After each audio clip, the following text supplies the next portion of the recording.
Hey everybody, a todos, indigo okay. I like creepy stories and anything that's like scary, creepy. I like hearing stories. So I decided I'm gonna put this on and see if you guys like this. So let's go and check this out. I should have taken the long way home. I knew that the moment I stepped onto that empty street, my breath fogging in the cold night air, the last bus was long gone, and my shift at the bar had stretched later than usual. It wasn't the first time I walked home alone, but tonight felt off.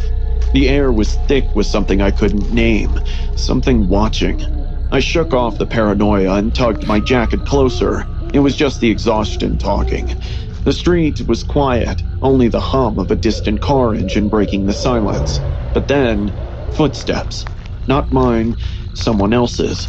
I stopped, so did they. My stomach clenched. I swallowed hard and picked up the pace. The footsteps matched mine, step for step. I turned my head just slightly, heart hammering. No one was there, but I felt them. I knew I wasn't alone. Fumbling, I yanked out my phone and video called Emma. The ringing stretched unbearably long. Finally, she I think it's answered, like voice behind her. thick with sleep. Sophie? It's late. What's wrong? I think someone's following me. I whispered. Emma was fully awake now. Where are you? I glanced around, searching for a street sign. My stomach dropped. The sign was gone. Panic slithered up my spine. I'd walked this route 100 times, but suddenly, nothing looked familiar. The houses loomed taller, their windows dark and hollow. The street stretched longer than it should. My chest tightened. Sophie? Emma's voice wavered. Then, her eyes widened. Sophie? She whispered, her voice shaking. Who's behind you? My blood ran ice cold. My breath turned shallow. I turned and saw him. A man stood in the middle of the street, perfectly still, too still. A hood covered his face, but something about the way his head was tilted, just a little too far, made bile rise in my throat. He wasn't just watching, he was studying me. Then he moved. He ran straight at me. I screamed and bolted. God, My legs like burned, goosebumps. but I didn't stop, didn't think, just ran. I cut down an alley, heart hammering so hard it hurt. A dead end. No, no, no, no. I whirled around. Silence. He was gone. Panting, I backed against a house, clutching my phone and shaking hands. No signal, get out of there. no escape. A sound, a soft rustling, not in front of me, above. My breath seized. Slowly, I looked up. He was on the roof, staring down at me, motionless, soundless, just standing there. Terror gripped me. Every nerve in my body screamed to move, but I was frozen in place. His hood shifted slightly, as if he were tilting his head further, analyzing my fear. My breath hitched. Then, he lunged. I barely dodged. My feet stumbled over the pavement as I bolted for the main road. My heart pounded so violently I thought it might burst. My vision blurred with panic, but I couldn't stop. I turned a corner. Wrong turn. Another alley. Another dead end. A low, distorted breath like static on a radio drifted behind me. I spun, my back pressed to the brick wall. The man was there, closer.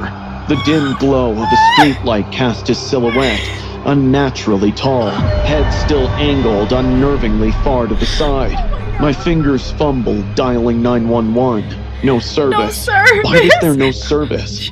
A single step forward from him, then another. I gripped my phone like a lifeline, hand shaking so violently I almost dropped it. My legs were bricks. I couldn't run again. He was too close. A voice, deep, distorted, a whisper that slithered into my ears. You shouldn't have taken the shortcut. My heart nearly stopped. My stomach twisted violently. He spoke. A car, headlights cut through the darkness. I turned my head, my voice catching in my throat.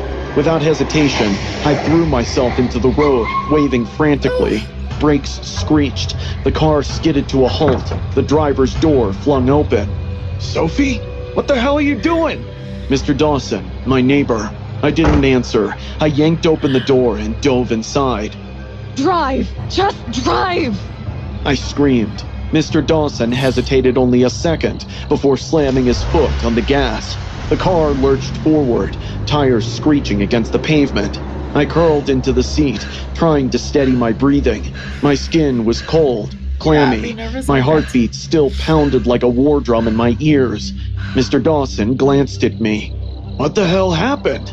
I couldn't answer. My throat felt raw, my mind still spinning.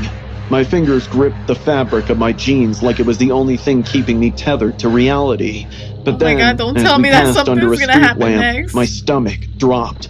A shadow, standing at the edge of the woods, still watching. And then, Oh my he god, that's so smiled. freaking I squeezed my eyes creepy. shut. I never walked alone at night. So people do experience creepy stuff like this. So when I'm like watching that whole story and stuff, and then she has to go by herself, it's like it gives like you goosebumps and stuff. I like creepy stories, you know. But there are more stories of this. And just let me know. You can either comment or you can put likes on it and let me know so I can put more. Okay. I hope you enjoyed this video. Let me know what you think. Don't forget to like, share, subscribe, and comment, of course. And I'll see you next time. Peace. Sweet.